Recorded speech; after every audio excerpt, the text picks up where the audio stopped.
speech today, which he should do. Now those views, those issues, those bills will be before the legislature, and they'll be disposed of by the legislature, some favorably and some not favorably. That's the American democratic process. Was there anything in his speech that, from your vantage point, is a non-starter? For example, the right-to-work zones or empowerment zones, as he likes to call them? No, I wouldn't characterize anything as a non-starter, because I agree with the governor that the state of Illinois needs a lot of work, a lot of attention. I agree with the governor that we've got a serious problem with fiscal condition of the state. It ought to be addressed. And that's why I say that the first order of business ought to be the deficit in the current budget. Sir, with regard to the fiscal deficit. By working with the governor's office to determine if there are any sources of revenue that could be used to eliminate that deficit, working with the governor's office to determine if there's any reductions in appropriation that ought to be put into a bill and called and passed. The usual correction of the problem. Prior governors received extraordinary authority from the legislature. Governor Thompson, Governor Edgar received authority from the governor in the short term to give the governor extraordinary authority to reduce spending, to reduce the level of appropriation.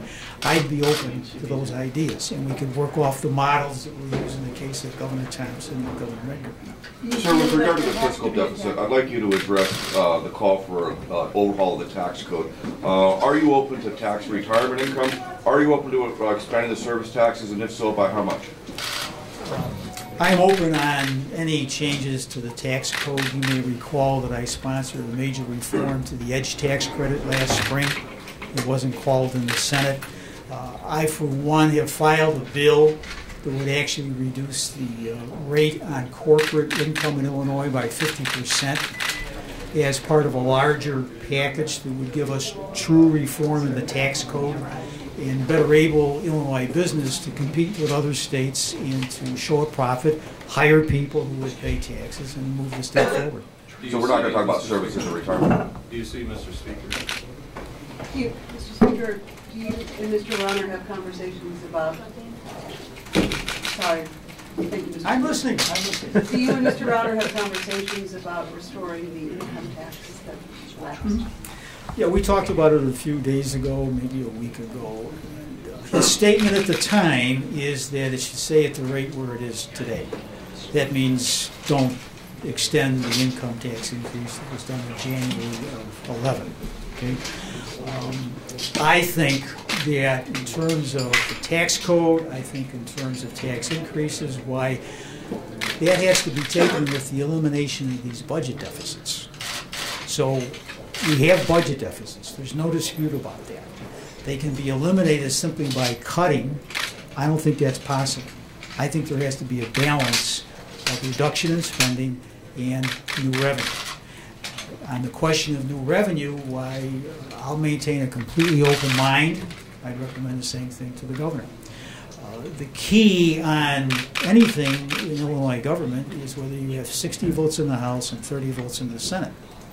And if you want to adopt a new tax, increase a tax, you need to find 60 people in the House that will vote for it. That takes you to the question, what kind of taxes are we talking about? Sales taxes, income tax. Some people don't want to vote for a sales tax increase. Other people don't want to vote for income tax increase. This is where you need strong leadership to bring people together and say, look, here's a solution to the problem. Let's get together and let's have some people take some tough votes. How much of that is a Republican lift? How many Republican votes do you need out of that? I'm not going to get into that. I mean, that's a matter that would be discussed in negotiations, and I would naturally want to consult with Mr. Durkin in the House. Do you see middle ground on things like workers' comp, unemployment insurance, and he's talking about like a cap on unreasonable judgments, making unemployment insurance fair for beneficiaries? These are all issues that have been before the legislature for as long as you've been here, which is a long time, right?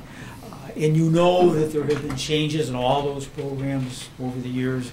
And so my expectation is that the governor, given his statements in the speech today, will cause bills to be introduced. Those bills will go before committee. And at that point, why there can be serious negotiations with the competing interests to see if there's some changes that should be done in all of those programs. Right to work would be another one too. That would fall in the same category. Do you see any chance that a right to work empowerment zone could pass?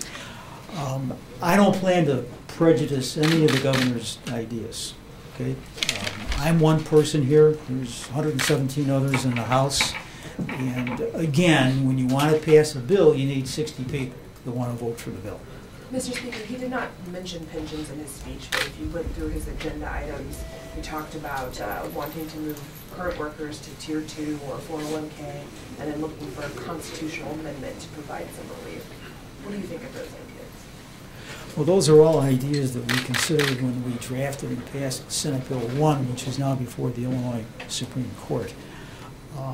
I would maintain a completely open mind on changes in the pension law. I fought, I think, a 5-year battle against organized labor in Illinois to pass Senate Bill 1. I'm very hopeful that the Supreme Court approves it.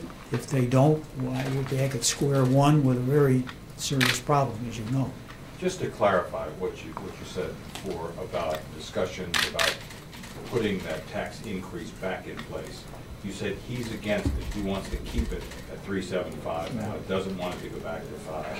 And if so, how will you, in the short term, deal with the deficit that is now have programs going growth day after day after day? You mean the deficit in the current budget? Yeah, Right, budget. sure. Well, there's a thing, down here, there's a thing called fund sweeps. Right. It's capital speak. And there's about $600 million in those funds that can be used to support current programs. That in combination with other changes like reductions in appropriation, stoppages on spending that the governor has already implemented, would get us pretty close to $1.5 billion. They've already instituted stoppages in spending, and I think that they'll be able to produce a lot of savings through that. Speaker, this right to work zone issue, could you give just, your personal comments? I know you said you're just one member, but is that something that would advance Illinois forward? Would we see our economy improve if something like that happened? You know, right to work and right to work zones are a favorite topic of, let's be kind and call them right-wing thinkers, right? There are others that disagree with it, okay? It all gets into economics, it gets into putting people to work. I'm for putting people to work. That's the best thing we can do for the state. So am I going to reject it out of hand? No. Do I want to know more about the details? Yes. And we'll take it with everything else that's going to be before the legislature. In your opening remarks, you commented that you're interested in protecting working class, middle class families. What does that mean to you, and what would that look like compared to some of the proposals that Mr. Rauner put forth? I think it means two things. Number one, what can the Illinois government do to improve the Illinois economy? If you do that, you put people to work. Number two, there are many, many, many Illinoisans today that are dependent upon state programs. They're not just poor people, they're middle income people. And to the extent that you're reducing state spending, I think you have to ask the question, what's the impact on working middle class families, people that would like to work but they can't find a job, single people with a child, trying to balance the child against the job. These are all considerations that have to be taken into account when you start talking about reducing government spending. What about a minimum wage increase? He said he'd support a phase-in of a quarter over 7 years. It got laughed from Democratic members. Maybe we should have waved some flags when it said 7 years. I support increasing the minimum wage. I'm going to continue to support that. I'm going to continue to work upon that in the legislature. Would it look like his proposal, or would it be? Well, I don't know what his proposal is, but I think we would implement some of it before 7 years. Speaker, how are you on the expansion of taxes on services? Are you in favor of, if the governor's talked about expanding the sales tax on services, saying we have an outdated tax system, what is your position on that? That's where you get to negotiations. That's where you get to the question, are there 60 people that will vote for more revenue for the state? Personally, I would be prepared to vote for a sales tax increase, for sales taxes or other taxes on services. It's all part of the negotiations. But I would say to the other side, if you want to find 60 votes in the House, there's a lot of people in the House that would like to vote for an extension of the income tax increase. That's just the reality. And again, we're back to the elimination of the budget deficits. In the current budget, and the next one, and the one after that. My judgment is to eliminate those deficits, you need some new revenue. So now you're at the negotiating table talking about taxes, what tax can you support, what tax do you not want to support. There's a lot that goes into it, and I think that everybody would be well advised to keep an open mind on what they're prepared to support. Speaker, Well, in the short term, the governor is calling for an increase in education funding. How do you see that shake out and reconcile with the budget deficits in the short term? Well, obviously, it's a matter that has to be reconciled. Do I support increased funding for education? The answer is yes. What about the budget deficits? This is where you have to sit and reconcile these competing interests. Do you think this speech was a negotiation speech, sort of putting down Democratic ideas and Republican ideas to maybe a preview of the negotiating we could see? I think the speech was very reflective of Mr. Rauner's thinking. So I knew Mr. Rauner before he became a candidate for governor. And the ideas in this speech are very reflective on how he sees issues before the Illinois government and government in general. As I said earlier, I presume that he'll now reduce those ideas to bill form, file the bills before the legislature, they'll be referred to committees, and they'll be considered and they'll be negotiated. Sir, with regard to the Abraham Lincoln Presidential Library Foundation, what do you see its role as, that role be, and how might that role be different in the future than it is now?